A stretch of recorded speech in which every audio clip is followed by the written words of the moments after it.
kakayanin para lamang sa'yo. Salamat sa pagmamahal, kaya kita nabuo.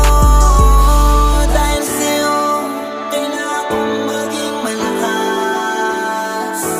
Para sa'yo, para sa'yo. Sobrang sarap din pala sa pakiramdam maging magulang. Ang sarap mangarap ng sobra-sobra dahil merong ang dahilan para abutin yon. Yaman na higit pa sa pera o kung ano man. Ngiti ng mga anak natin na nakakawala ng pagod sa tuwing nakikita natin ang saya sa kanila. Mga yakap sa tuwing pagod ka na inaalis nila.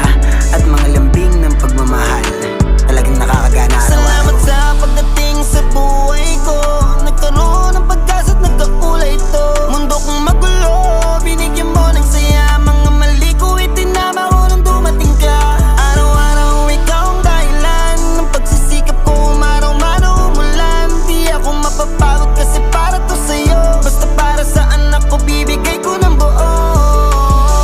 Nasa likod mo lang palagi, nakagabay sa'yo ano man ang mangyari. Aalalayan ka sa buhay para di ka maligaw. Kasi nga ikaw, pinakamaganda na regalo sa buhay ko.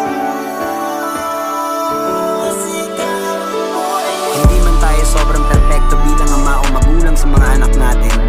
Ang mahalaga, pilitin natin bumawi sa mga pagkukulang natin